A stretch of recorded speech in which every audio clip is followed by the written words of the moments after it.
Now I'd like to introduce Rabbi Skorka.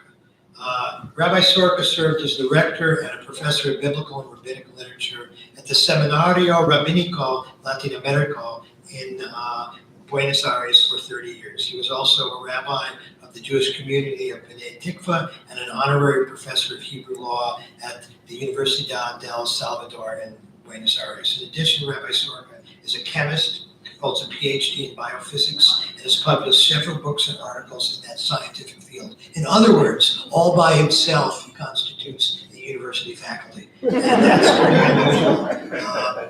unusual.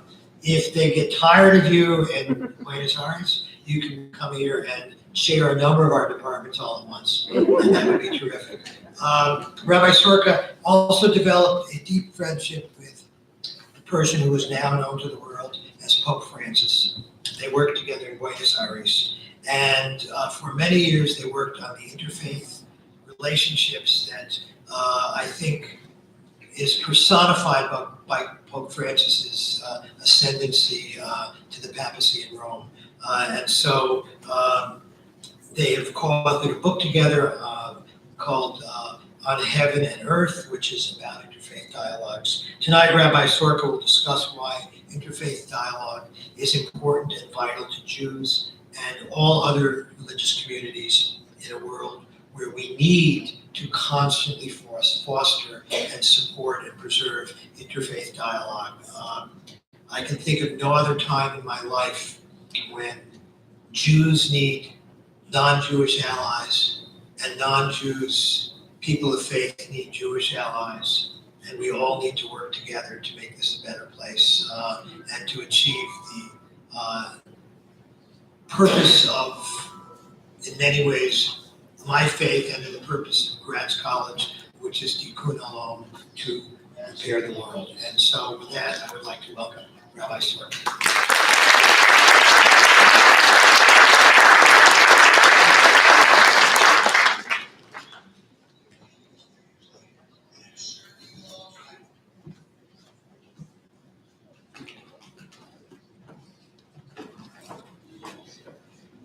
Good evening to all of you.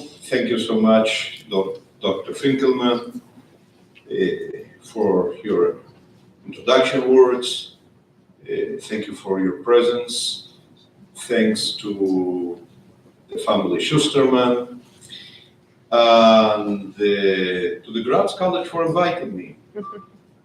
Gratz College is a college which has a long and very special history in Jewish education in America.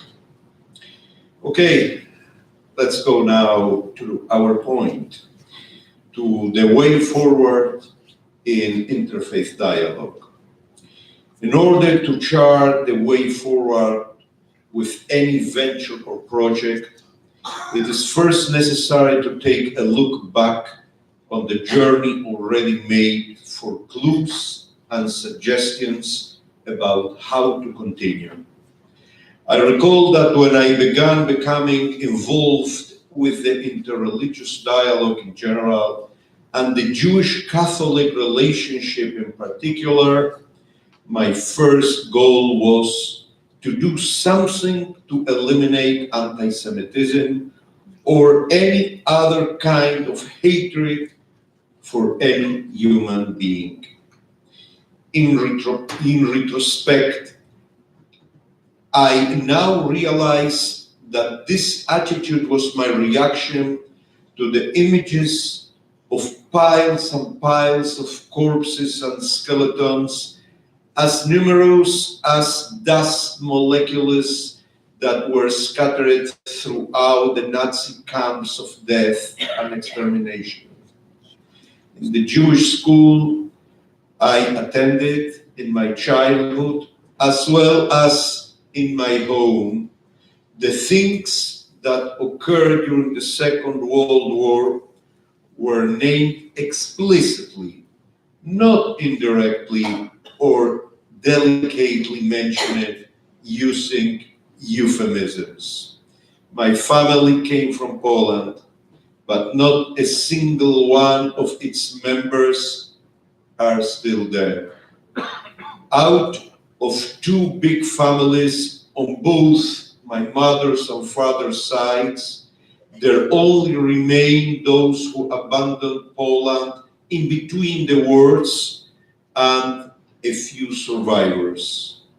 The cruelty of the Nazis, the humiliation and tortures suffered by the victims until they died, the image of my father trying to understand the incomprehensible haunted me throughout my life. There are different ways to react after such a trauma. One of them is to know how to respond against physical aggressions. The second option is to try to change the aggressiveness of people. During my rabbinic studies, I had a course in Jewish philosophy that studied the thought of Martin Buber. I discovered then the power and the deep meaning of the concept of dialogue. Afterwards, my teacher introduced me to the works of Abraham Joshua Heschel, whom Buber had met in Germany. Although they didn't agree on many points, their attitude toward life, both deeply rooted in the Jewish tradition, was very similar. From both of them, I learned that violence is not the ultimate solution to conflict. Conflict can only be prevented by the transformation of human beings. Violence generates violence, and meanwhile, the conflict persists and attitudes continue unchanged. Thus, violence goes on and on. This idea has been expressed in the Talmud through a very significant story. In Berachot 10a, we read, "There were once some facts in the neighborhood of Rabbi Meyer who caused him a great deal of trouble. Rabbi Meyer accordingly prayed that in God's mercy they should die. Rabbi Meir's wife, Beruria, said to him, 'What are you thinking? Is such a prayer permissible? Is this way correct? Are you thinking of the verse, let sinners cease in the land?' But what in the book of Psalms, but what really is written in the book of Psalms is not Chotein itamu mina aretz, sinners will cease from the earth, from the land. What really appears is the word chataim, let sins cease from the land. Therefore, you should pray that they stop sinning, not for their demise." When I thought about the Shoah, I asked myself why so many of the good and spiritual ancestors of my people were pursued like savage animals, stripped of their human dignity, and killed in industrial factories of death. Why were 1.5 million children and adolescents massacred? I thought to myself, maybe because the societies in which they live did not deserve their presence. In a world full of hate, it is very difficult for human beings with great values and spiritual courage to arise. Even if they are virtuous, their societies will cause them to lose heart. Their societies were anti-ethical to their religious and spiritual values. The virtues had to be eliminated. Judaism can't coexist with a Nazi society. After the war, the Jews' answer to the Shoah had to be better than simply learning how to take up arms to physically defeat threatening enemies. As David said after Saul's defeat and his sons' deaths in the war against the Philistines, as we read in the second book of Samuel 1:18. This might be an understandable initial reaction to the terrible and brutal things that had occurred and how the Jews were abandoned by the great majority of people and nations, both before and during the war. But our tradition teaches that in addition to learning from the cruel lessons from history, we Jews must strive to change the status quo, to create a turning point. Anti-Semitism, the hatred toward Jews only because they are Jews, as with other hatreds toward other peoples, is the result of a poisoned culture.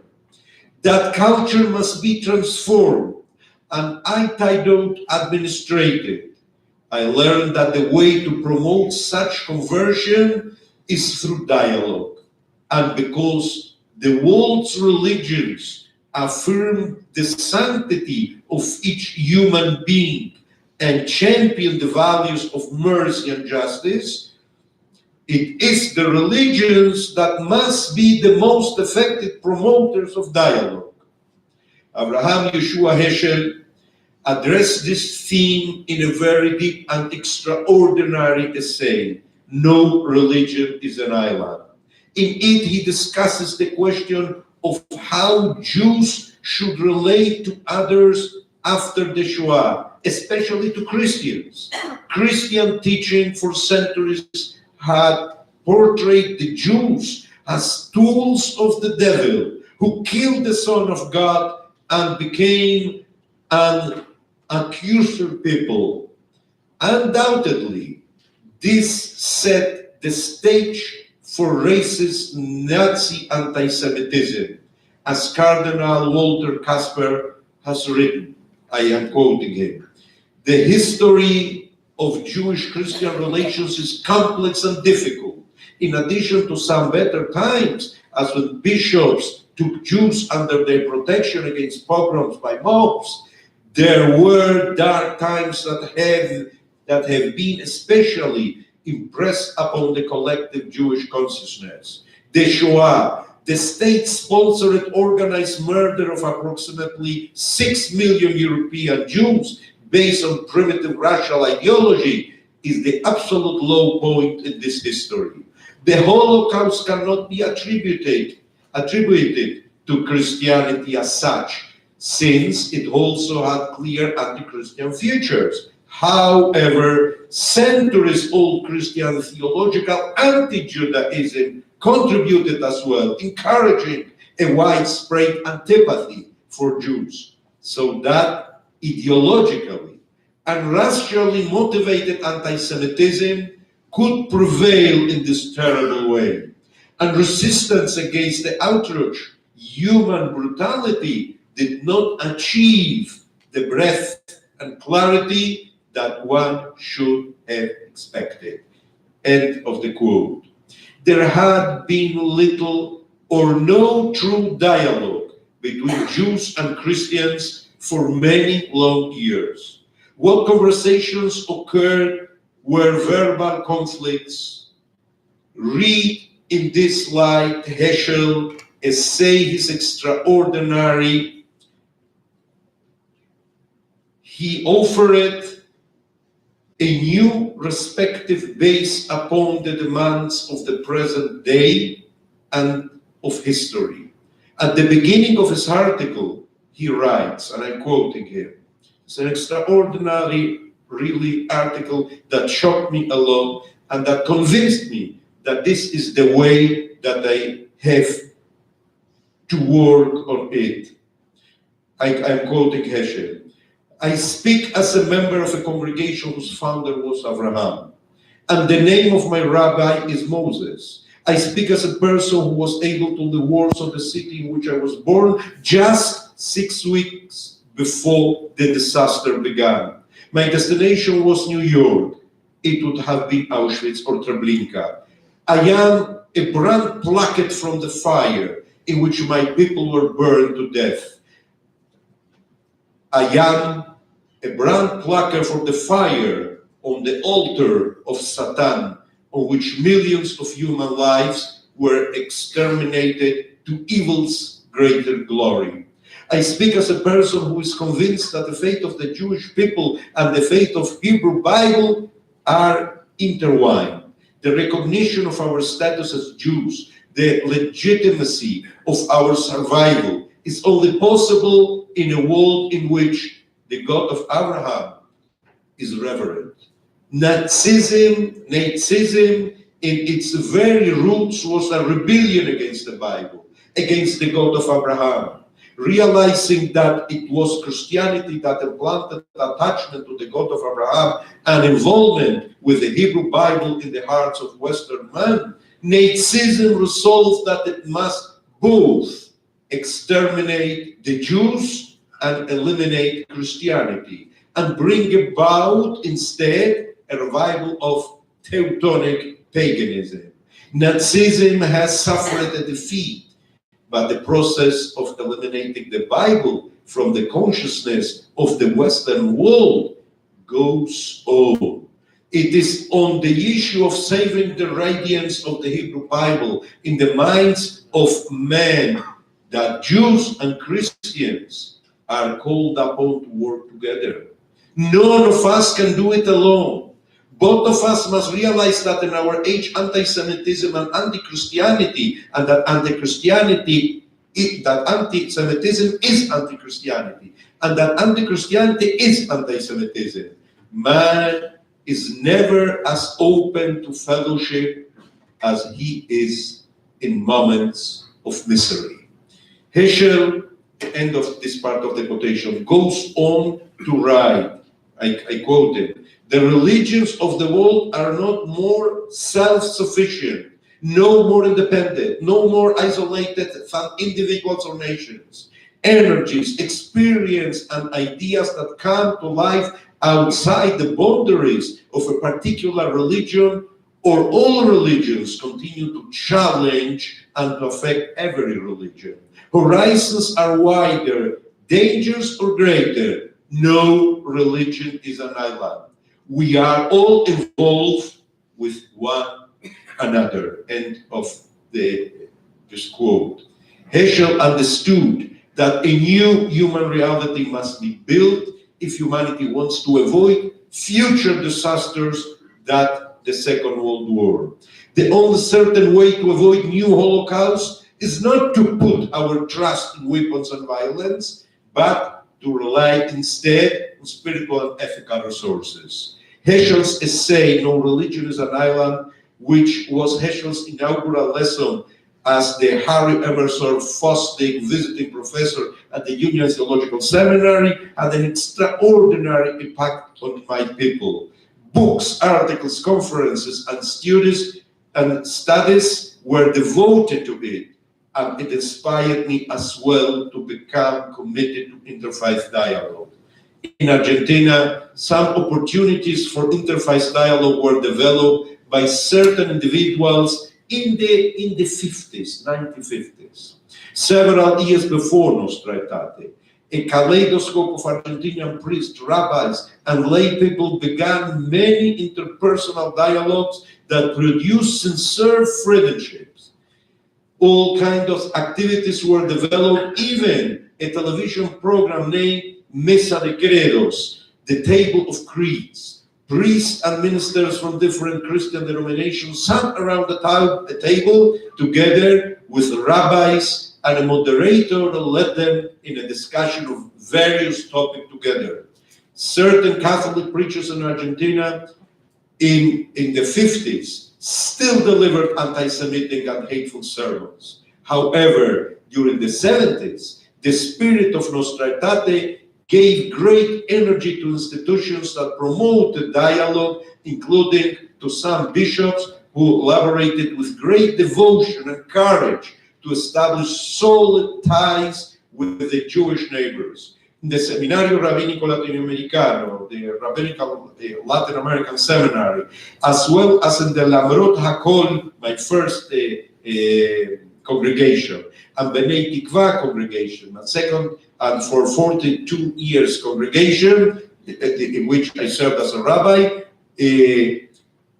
Since the early 70s, Interfaith Dialogue was a priority activity. Bishops like Ernesto Segura, Jorge Mejia, Justo Laguna, and Stanislao Karlik, among many others, made clear commitments to the teachings of the Second Vatican Council generally, and Nostra Aetate, the chapter 4 Nostra Aetate in particular. But, this is a great but, it was the then Archbishop of Buenos Aires, Jorge Mario Bergoglio, who later became Pope Francis, who made the greatest strides in interfaith dialogue, working with me and other Jewish colleagues. He and I wrote a book of dialogues studying many subjects which had never been done before. We discussed, for example, the attitude of Pope Pius XII during the Shoah, the years, by the way, in this book that we wrote in 2010 and published in 2010, he says in our dialogue, we must open the archives of the time of Pius XII, in order to know the truth. Something that occurred, that he affirmed a couple weeks ago on March the 2nd, that on March the 4th, 2020, the archives are going to be open for historians and all the people that would like to search in them. And he faced all kinds, his attitude as Pope, his attitude with a great courage in all the themes that he is facing nowadays. For instance, corruptions, and we discussed all these topics in the book. Corruption during the military regime in Argentina, pedophilia crisis in the church, which he is dealing with this on nowadays. Something interesting, in order to know his spirit, who kind of man he is, and how we work together. He is older than me, so what was very clear for me is that I have to go to his office in order to prepare this book. We had a journalist typing all of the conversations, as preparing afterwards the different chapters. So we wrote the book, so we prepared the book. But he said to me, "You are not to come all the times, any times here. One time you are going to come here to my office. Next time I'm going to your office." Where? In the temple, in the synagogue. I had an office, as each rabbi has, and 50% of the chapters we did in the synagogue, and 50% in the Archdiocese of Buenos Aires. We recorded also 31 programs of dialogues for the Buenos Aires Archdiocese television channel. He wrote a foreword for a book that I wrote, and I was chosen by him to write the foreword of his authorized biography. Imagine, his authorized biography. When the journalist asked him, who do you wish to write the foreword? He said, Rabbi Skorka. At a certain opportunity, I asked him, tell me, why did you choose me? How was that? A rabbi, a Jew, to write a foreword of your biography, authorized biography, immediately, without thinking. His immediate answer was, so it came out from my heart. This is to know who this person is and what the real dimension of dialogue is. In his role as the Chancellor of the Pontificia Universidad Católica Argentina, Catholic University of Argentina, he advocated for the bestowal of an honorary doctoral degree on me for my contributions for the culture in Buenos Aires city. This act marked a turning point in the history of Argentinian church in its relations with the Jews, undoubtedly.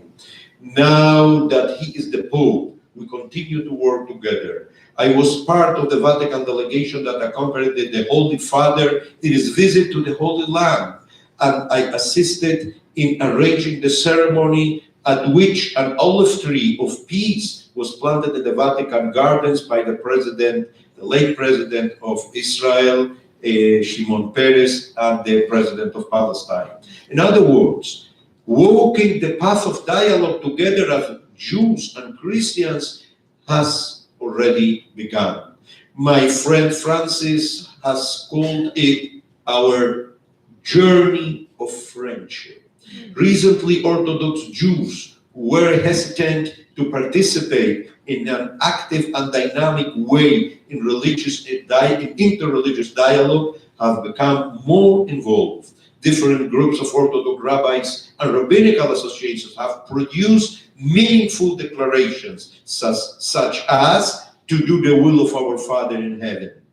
Toward, this is the whole name of the declaration, toward the partnership between Jews and Christians, published by the Center for Jewish-Christian Understanding and Cooperation, and another statement is between Jerusalem and Rome, Reflections on 50 Years of Nostra Aetate, formally approved by the Conference of European Rabbis, the Rabbinical Council of America, and the Chief Rabbinate of Israel. Many dialogue groups around the world use the book Jorge Bergoglio and I wrote as a basis for conversation. It has proven helpful here in the United States as well, where many dialogical initiatives have existed for years, including at the Institute for Jewish Catholic Relations at Joseph's University, where I'm currently serving as university professor, and which was founded in 1967. In Argentina, we work together with Muslim people and with adherents of other religions as well. Although the dialogue between Jews and Christians is unique, since they were literally brothers in their beginnings, Muslims are also closely related to Judaism and Christianity. You know, usually we call the three religions the Abrahamic religions. This point is one of the central topics that the Pope has been addressing in recent years. Pope Francis became very close to the Grand Imam of Al-Azhar University in El Cairo, Ahmed Al-Tayeb, the highest academic authority of the Sunnis, and collaborated with him on some important declarations and statements. They organized two global peace conferences, the first one in Cairo on April 27-28 in 2 years ago, in 2017, and the second in Abu Dhabi on last February, 2-3 February of this year. I was invited to both gatherings. At the second, I participated with other rabbinical colleagues from around the world. Undoubtedly, it was Pope Francis who promoted a Jewish presence on those conferences. Moreover, I was invited as a guest of honor at the insistence of the Holy Father for the third summit of Christian Muslim religious leaders on December 2-4, 2014 in Rome. Pope Francis has taken special care to involve Jewish representatives in these dialogical events as a sign and model for the way that this dialogue must be conducted. At the recent conference in Abu Dhabi, Pope Francis and the Grand Imam of Al-Azhar, Ahmad Al-Tayeb, signed a declaration on human fraternity for world peace and living together. This is the name. Declaration on Human Fraternity for World Peace and Living Together. We are speaking about the head of the 90% of Muslims in the world, because the Sunnis are 90 or even more percent Muslims in the world. Among other things, in this declaration, it said, "We resolutely declare that religions must never incite war, hateful attitudes, hostility and extremism, nor must they incite violence or the shedding of blood. These tragic realities are the consequence of a deviation from religious teachings." Have in mind, please, these words, in what context these words have been saying, in the context in which, in the name of God, a very extremist Muslims or not Muslims are killing other human beings, other brothers of them. They result from a political manipulation of religions, such attitude, and from interpretations made by religious groups who, in the course of history, have taken advantage of the power of religious sentiment in the hearts of men and women in order to make them act in a way that has nothing to do with the truth of religion. This is done for the purpose of achieving objectives that are political, economic, worldly, and short-sighted. We thus call upon all concerned to stop using religion to incite hatred, violence, extremism, and blind fanaticism, and to refrain from using the name of God to justify acts of murder, exile, terrorism, and oppression. We ask this on the basis of our common belief in God, who did not create men and women to be killed or to fight one another, not to be tortured or humiliated in their lives and circumstances. God the Almighty has no need to be defended by anyone and does not want his name to be used to terrorize people. End of the quote. The Grand Imam Ahmad al-Tayyib is the head of the Sunni branch of Islam. As I said, 90% of the world's Muslims belong to this denomination. There is little need for much explanations of the importance of this document. The religion cannot be used as a tool for violence and hate is one of the central points of the statement. Now, it depends on the respective commitments by the signatories of the document to transform its spirit into reality. It is clear that the mere existence of these declarations will not per se suddenly bring about a world of peace, but it will serve for the future as a benchmark to show the way ahead and the goal to achieve. Have in mind what Nostra Aetate from the Second Vatican Council achieved in 50 years. What transformation this declaration got achieved in the Catholic-Jewish dialogue and relations. And if we are going to work seriously, we Jews, especially Muslims, the Vatican, all of us, human beings, in order to give a body to the spirit of this declaration, we can hope that the future will be a little bit better than the present. As I mentioned earlier, I was part of the official Vatican delegation that accompanied Pope Francis on his visit to the Holy Land in 2014. He left a deep vision of peace in the region, symbolized by the embrace of both of us with our Muslim friend Omar Aboud at the Western Wall. A few months after the pilgrimage on July 8, 2014, a new armed conflict broke out that ended on August 26. Feelings of disappointment overwhelmed me. On July 30, in the heat of the painful conflict, I wrote to Francis by email. Our usual dialogue is through email. And I said, I am quoting my email, I am distressed about the suffering of millions, of course in Spanish today, but this is an English translation. I am distressed about the suffering of millions of people in multiple conflicts around the world amid a petty and insensitive global political reality. There is no progress. The world remains the same. The centenary of the beginning of the First World War is remembered these days, but humanity does not learn from its lessons. Let us look for intelligent path to make a mark so that hope does not die, that sometime in some future our dream will be transformed into reality.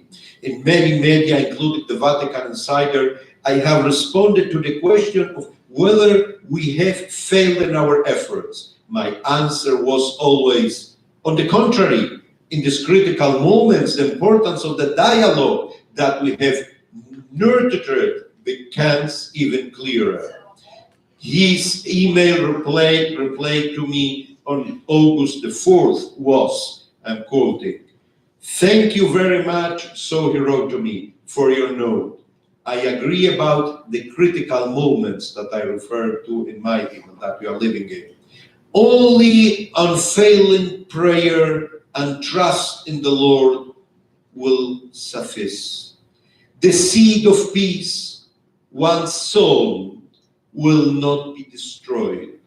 You just have to wait for the time that will favor its sprouting and growth with prayer and the commandment of love."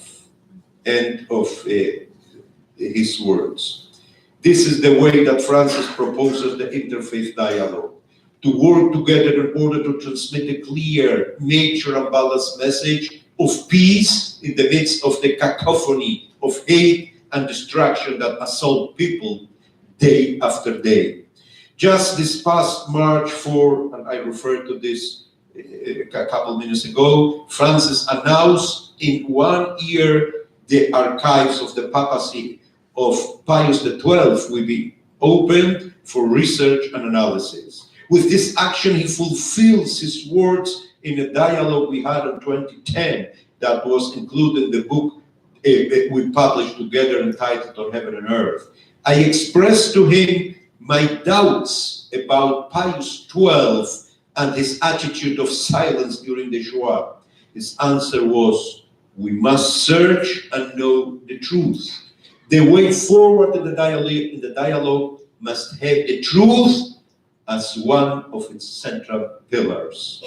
The first times I met with Bergoglio were in the Cathedral of Buenos Aires, when I used to be invited by the different presidents of Argentina as one of the representatives of the Jewish religions to the Te Deum service in honor of the Independence Days, Argentinian Independence Days, May 25th and July the 9th.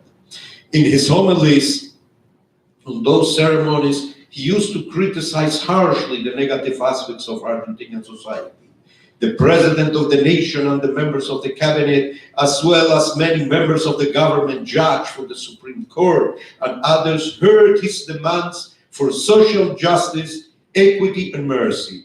When the ceremonies were finished and we shook hands, I used to tell him, "You spoke in a prophetic way. The prophets used to cry for justice and mercy in front of the leaders of the people of Israel. That's what you did here. In addition to truth, the way forward in the dialogue must have this other necessary element, spirituality. Rabbi Heschel's spiritual work was based in his belief that prophetic inspiration did not cease with the deaths of Haggai, Zechariah, and Malachi. The sages of the Talmud affirmed this too. The prophetic challenge is continued in some way from generation to generation.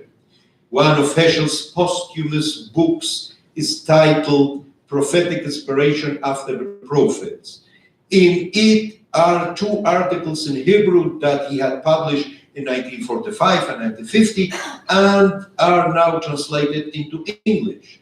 At the end of the first of them, entitled Prophetic Inspiration in the Middle Ages until the time of Maimonides, he writes, one cannot grasp, I'm quoting Heschel, the innermost thought of the holy men of Israel without remembering that in their eyes, prophetic inspiration hovered over human reason, and at times, heaven and earth would meet and kiss. They believe that the divine voice which issued from Horeb, from Sinai, was not still thereafter.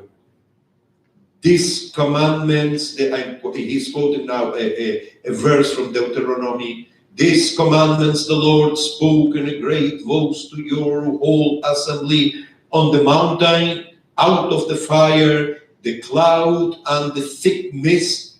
Then he said no more. This is the verse in Deuteronomy 5:19. Onkelos translated this, and so in the Targum Yonatan in this way, it, which means the great voice of God, has not ceased from speaking. God continues speaking to us. This I add to this quote now. This voice was heard by Heschel, and through him and others of his generations, by many others after them. It is the voice of God of justice and mercy, through which he dialogued with Moses, Isaiah, Jeremiah, Ezekiel, Maimonides, Baal Shem Tov, and Heschel.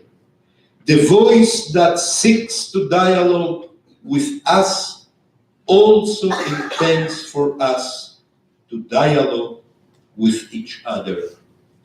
We are able to do so today as never before. It is our responsibility to the God who dialogues with us to do so. Thank you so much.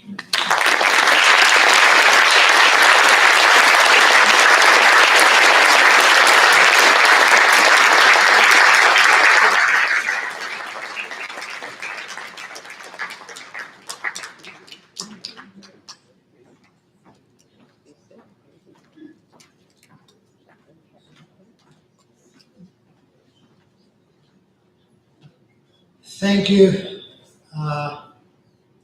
for an insight into so many things in such a short time. We have some coffee and some refreshments, courtesy of our host, Bob Shusterman, waiting for us outside. I'm wondering, Rabbi, would you be willing to take a couple of questions if there are? I will have him come up again. This would be a sort of a grass version of Aliyah. If there are hands to raise, yes. So come on back up for just a couple of minutes, because I know it's been a long evening for many people. But it's so rare that we have a speaker and a scholar of such eminence that I'm, quite frankly, reluctant to let him go.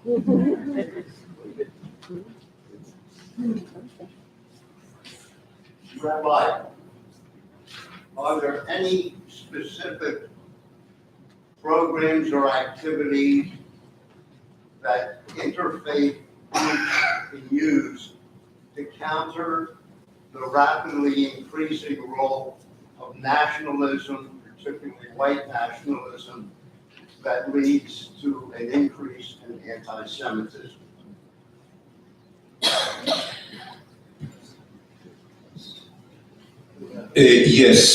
Yes. The only way that we have to really stop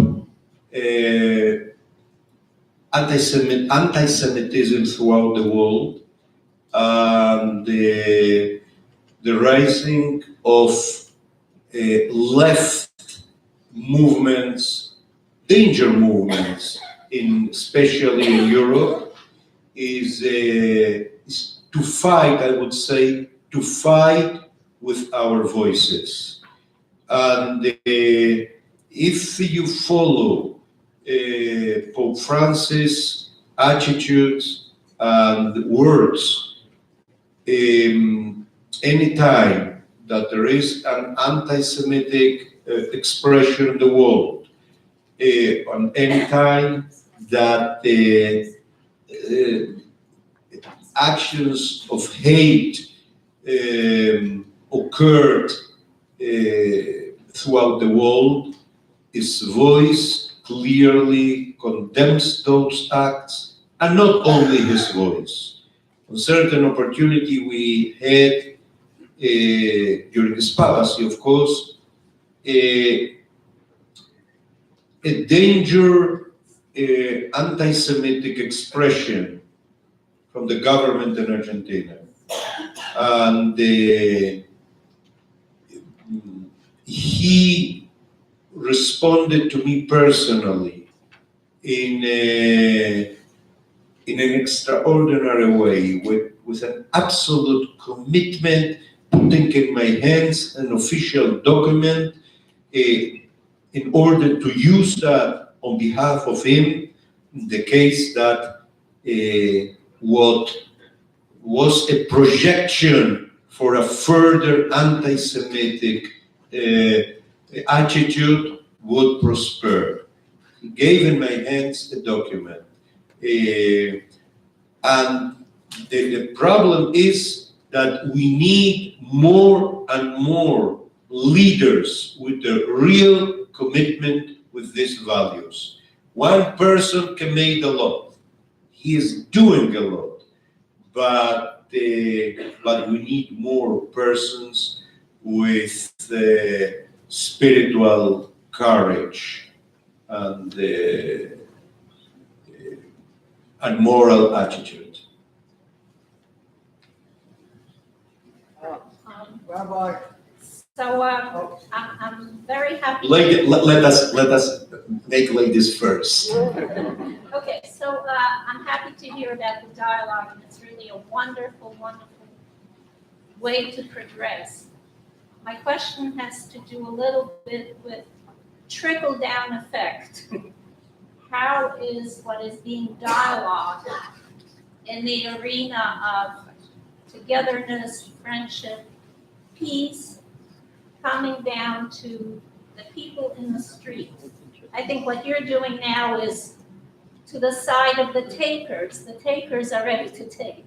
What about the side of the givers? How is it trickling down to the man in the street, the children in the schools, and so on? The parishes and the synagogues have to work together. In the first congregation I served as rabbi in Argentina, they had a rabbi that developed an extraordinary work in Interfaith Dialogue before Nuestra Etate in the 50s, with a priest from the area, of a big parish in the area.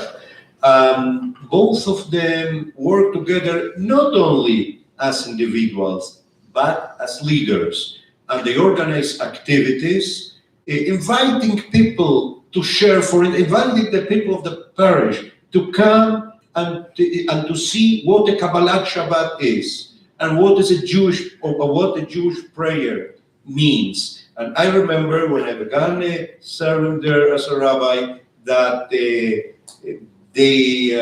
was already organized, the Kabbalat Shabbat, with the assistance of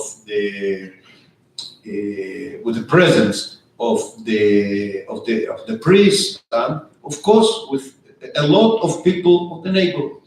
And I remember I was very young then, that how he said, the only way to build anti-Semitism and all kind of hate is on the basis of ignorance. When you don't know who the other is, you can satanize the other. You can transform the other into a Satan. Yeah, each synagogue can do that, and each parish can do that. To do that, you need spiritual courage. Spiritual courage. You cannot isolate yourself in yourself, because our isolation, in certain way, with great humility I say this, was one of the causes of the Shoah.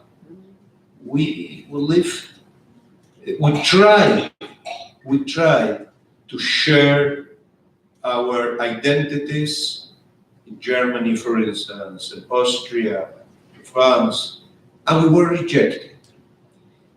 But many of us, members of our people, continued living in their own world for several reasons, and this was a problem. We must share the existence with the other without fearing that we can lose our own identity. We must fight for our Jewish identity in the heart and minds of our children. This is not easy to live in an open world and to continue being a Jew. I know it's a risk, but at the same time, I believe that to isolate ourselves using other type of clothes and not watching television and other things and living in close neighborhoods and in ourselves, for me, this is not the solution.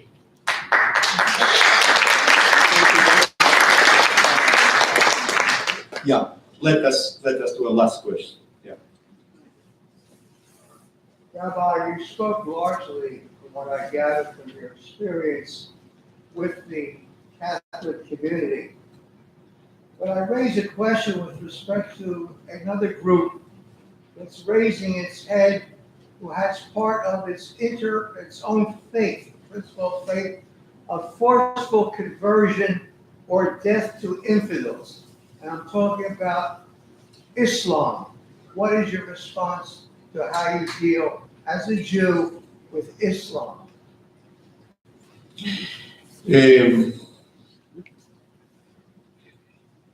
To work with them, to add them to our dialogue.